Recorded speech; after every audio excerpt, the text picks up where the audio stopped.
Priyank ji, if we'll speak about this particular report, how did you meet these conclusions that the madrasa should not have non-Muslim students, and also for the Muslim students that they should be formally made part of the schools under the RTE? देखिए, ये जो निष्कर्ष इस report के माध्यम से आया है, ये 9 सालों के सतत शोध, शिकायतों का विश्लेषण, बच्चों से बात करना और विभिन्न कानूनी प्रावधानों की इम्प्लीमेंटेशन की मॉनिटरिंग करने का परिणाम है।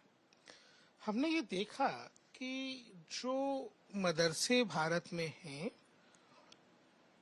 उनका पूरा का पूरा विषय ही बड़ा कॉम्प्लेक्स किया करके रखा गया है और ये डेलिबरेटली किया गया है।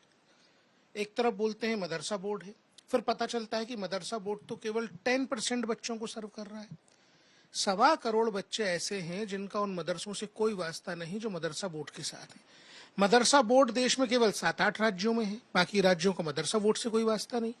एक ऑर्गेनाइजेशन वक्फ बोर्ड है, वो बोलते हैं कि वक्फ बोर्ड से रिकॉग्नाइज्ड और एफिलेटेड मदरसे। अब वक्फ बोर्ड क्या कोई एफिलेट करने की संस्था है? वक्फ बोर्ड तो प्रॉपर्टीज को मेंटेन करने की संस्था, उसका एजुकेशन से क्या वास्ता? कुल मिलाकर के औरंगजेब के जमाने से लेकर के मौलाना अबुल कलाम आजाद से लेकर के आज तक मुसलमान बच्चे दुनिया की तालीम से महरूम रहें, इसके लिए सोचा समझा षड्यंत्र रचा गया।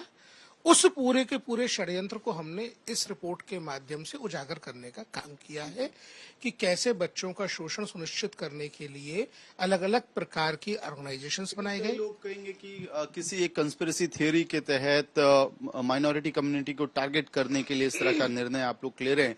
तो मैं ये समझना चाह रहा हूं अपने दर्शकों की अंडरस्टैंडिंग के लिए कि एक दिन में रिपोर्ट तैयार हुई है, कई महीनों का इसमें काम है और कितनी बड़े स्तर पे पूरा स्टडी हुआ? देखिए, मैं आपको बताता हूँ, 2021 में हमने एक रिपोर्ट प्रकाशित की थी। ये रिपोर्ट 2021 वाली रिपोर्ट के कंटिन्यूएशन में है और मैं जो आपको बता रहा हूँ कि आयोग की इस दिशा में 9 साल की मेहनत का परिणाम ये रिपोर्ट है। एक दिन में प्रकाशित नहीं हुई, हजारों किताबों को पढ़ा गया, पूरे के पूरे मदरसास के सिलेबस को ट्रांसलेट करा के पढ़ा गया, इसमें हजारों बच्चों से बात की गई, सैकड़ों मदरसों को विजिट किया गया, देश भर के लगभग हर राज्य के chief secretary, principal secretary, education, minorities से बात की गई, देश भर में कई सारे जिलों के जिला कलेक्टरों से बात की गई, 18 राज्यों में समीक्षा बैठक के दौरान इस विषय पर चर्चा की गई, यूनाइटेड नेशंस की ऑर्गेनाइजेशन इस दिशा में क्या कर रही है उसका आकलन किया गया। ध्यान आता है कई बार आपने रेड्स भी किया उत्तर प्रदेश से लेके अलग अलग राज्यों में और बंगाल में जाने को भी लेके कई बहस हुई थी सर। लेकिन अभी जो मुख्यतः रिकमेंडेशंस हैं, एक तो आप मदरसा बोर्ड्स को बंद करने के लिए कह रहे हैं और दूसरा कि जो फंडिंग है, स्टेट फंडिंग है, वो खत्म हो। सही हूँ? बिल्कुल। देखिए, मदरसा एक ऐसे तरीके से चल रहे हैं जो शिक्षा का अधिकार कानून का उल्लंघन कर रहे हैं, ये स्पष्ट हो चुका है।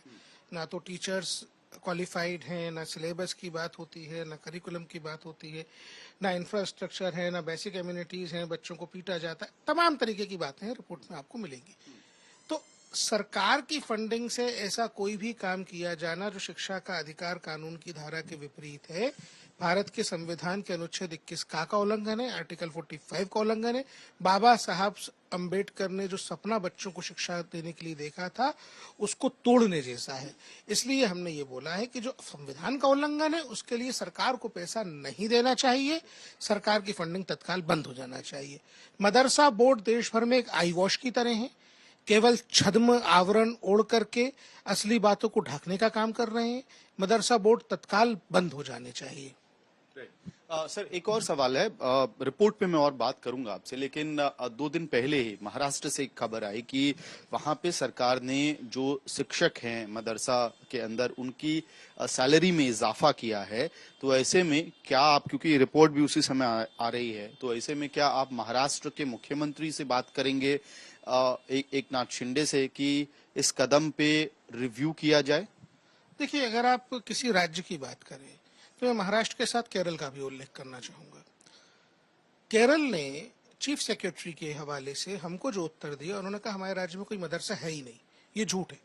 उनके राज्यों में कहाँ कहाँ मदरसा उपलब्ध है हमने रिपोर्ट में लिंक के माध्यम से सारा बताया है। तो बहुत सी राज्य सरकारों ने झूठ बोला, उसमें केरल शामिल है, पश्चिम बंगाल शामिल है। किसी भी राज्य ने मदरसा जो अनमैप्ड है उनका सर्वे नहीं किया। यहां मैं महाराष्ट्र की प्रशंसा करना चाहूंगा कि महाराष्ट्र ने अनमैप्ड मदरसों का सर्वे करने में, राज्य सरकार ने खुद हमको बोला कि डिस्ट्रिक्ट कलेक्टर्स उनकी बात नहीं मान रहे हैं। हमने महाराष्ट्र के सभी जिलों के डिस्ट्रिक्ट कलेक्टर्स को दिल्ली बुलाकर उनको समझाया और उसके बाद जो है वहां पे एक मैपिंग का काम हुआ। मैं इससे संतुष्ट हूँ। रही बात हमारी रिपोर्ट के प्रकाशन के समय की, तो हमने 9 साल मेहनत की है। हमारी रिपोर्ट जब तैयार हुई, क्या उस संदर्भ में भी कोई कमीशन को कोई आपत्ति है जिसको लेके आप बात कर? हमारा कहना साफ है, मदरसों की फंडिंग बंद हो जानी चाहिए। हमको जो कहना था अपनी रिपोर्ट में हमने लिख दिया है। ठीक है। सर, इसके साथ साथ ये भी सवाल उठेगा क्योंकि आपने उसमें जो देवबंद संस्थान है उसके बारे में क्रिटिकल कमेंट्री की है, जमीयत उलमा हिंद को लेके क्रिटिकल कमेंट्री की है। तो ये जो इंस्टीट्यूशंस हैं जो आमतौर पे जाने जाते हैं कि मुस्लिम कम्युनिटी के स्कॉलर्स वो देते आए हैं, आज से नहीं 100 सालों का इतिहास रहा है उनका, तो उनकी क्रेडिबिलिटी पे भी सवाल क्यों? देखिए, 100 साल से ज्यादा का इतिहास है।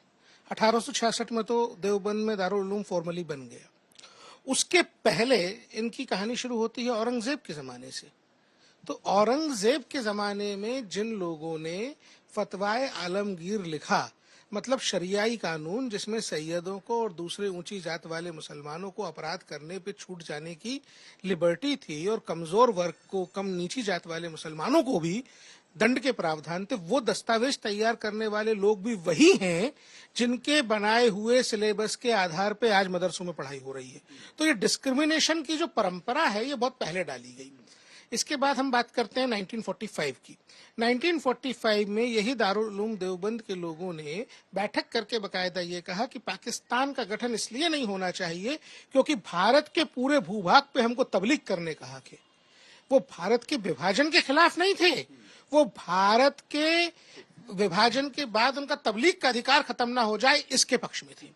दूसरी बात, मैं 1972 की एक बात और यहाँ पे जिक्र होनी चाहिए, जब अधिकारों की बात हो रही है, all India Muslim personal law board का गठन ही केवल इसलिए हुआ है कि बच्चों को गोद दिए जाने का अधिकार छीना जा सके।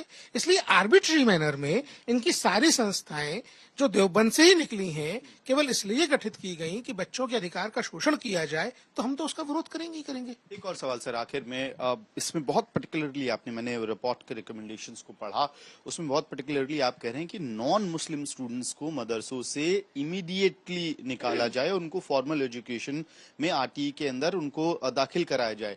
तो ये डिस्टिंक्शन क्यों, क्या वजह है? देखिए, हमने 2 रिकमेंडेशंस इसमें की हैं बच्चों के स्कूल में दाखिले को लेकर के। पहली ये कि जो बच्चे हिंदू और दूसरे गैर मुस्लिम हैं उनका मदरसों में कोई काम नहीं है। हमने 7-8 मदरसा बोर्ड, जिन ऐसा मजे की बात इसमें यह है कि जो मदरसा बोर्ड हैं उनसे जो अफिलेटेड मदरसे हैं, जो ग्रांटेड मदरसे हैं जिनको सरकार से इमदाद मिलती है, केवल उन्हीं में हिंदू बच्चे हैं। जो रिलीजियसली ऐसे संस्थान चल रहे हैं जो सरकार से इमदाद नहीं लेते, जिनके पास फंडिंग ज्यादा है, जिनकी संख्या ज्यादा है, उनमें हिंदू बच्चे नहीं है हमारी रिपोर्ट के अकॉर्डिंग। तो हिंदू बच्चों को पढ़ाने के लिए सरकार की फंडिंग की क्या जरूरत, पहली बात। दूसरी बात यह है कि सारे मदरसा बोर्ड में मदरसा की डेफिनेशन में ये लिखा हुआ है कि वो इस्लामिक शिक्षा देने की संस्थान है।